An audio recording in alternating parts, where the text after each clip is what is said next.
Hello everyone, it's Hanif here from the search marketing team.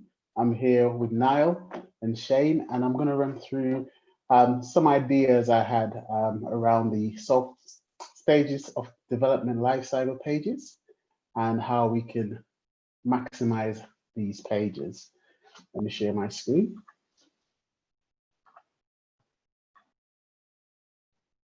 Can you guys see my screen okay? Looks great. Okay, so I've been analyzing these pages just to see what we can do to improve the traffic to these pages. One of the things that I notice is these pages are about the different stages of the life cycle, but when you click into it, it doesn't give you a lot of information about the stage and how GitLab's what GitLab offers for these for the different stage, and it doesn't link to the DevOps comparison, GitLab versus other competitors. So my thinking was if we could improve the individual pages,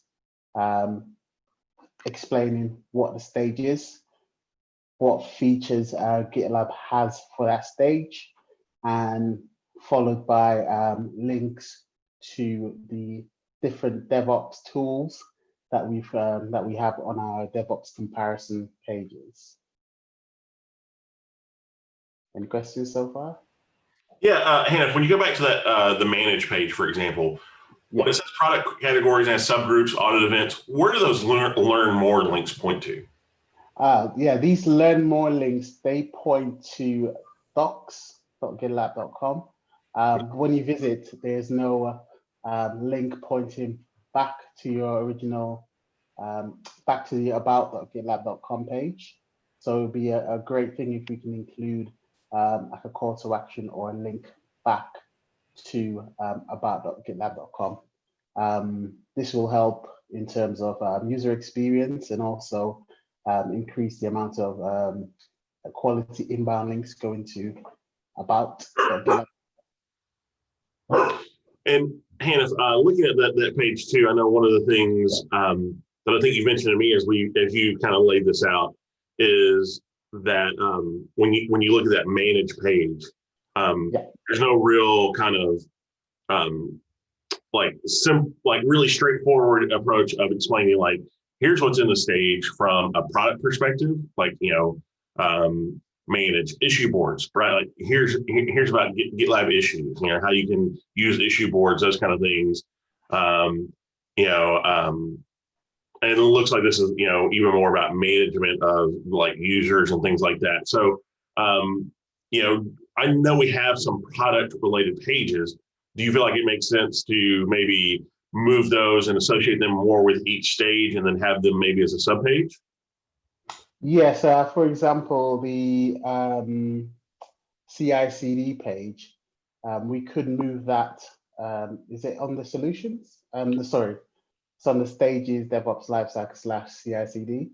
Yeah, it's actually continuous dash integration, but yeah.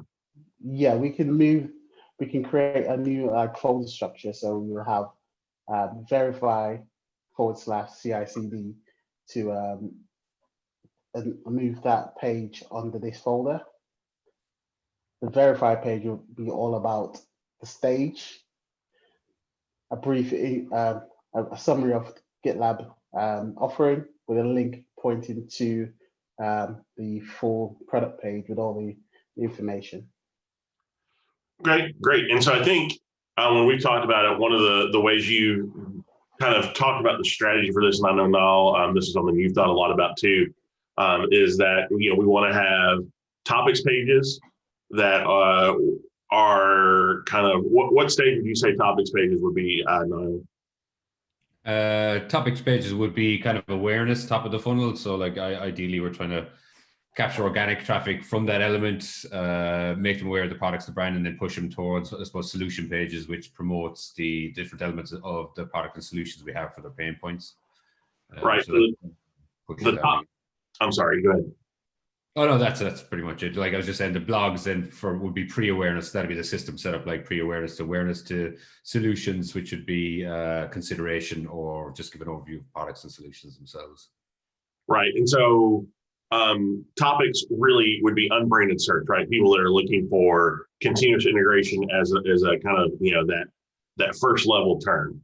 And then we see these pages, Hannah, do we see these pages like sitting with the solutions and the use case pages, or do you see that as like, maybe a step between topics and solutions?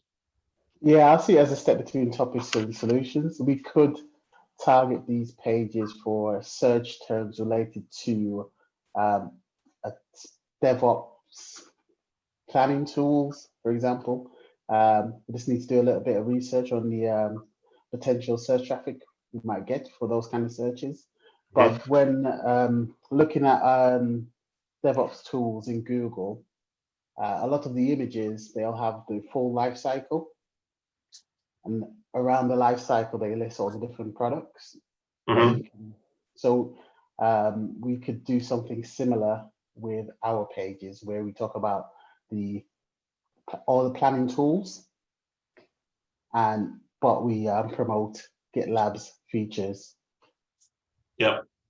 And then, so like, if I'm just thinking through like what I would Google to get to these pages, right? If I'm a visitor. So, that first step is continuous integration. There's a lot of saturation for that term. I think a lot of people are familiar with that term, but there's still lots of people out there that are learning about it for the first time. So, we want that topic page to serve that need. And then I'm on the topic page and I go away and a week later, I'm thinking like, you know what, I'm ready for, GitLab CI, and I go Google that. Do we see these stages of the DevOps lifecycle pages answering that query, or do we see that being more of solutions? Good question.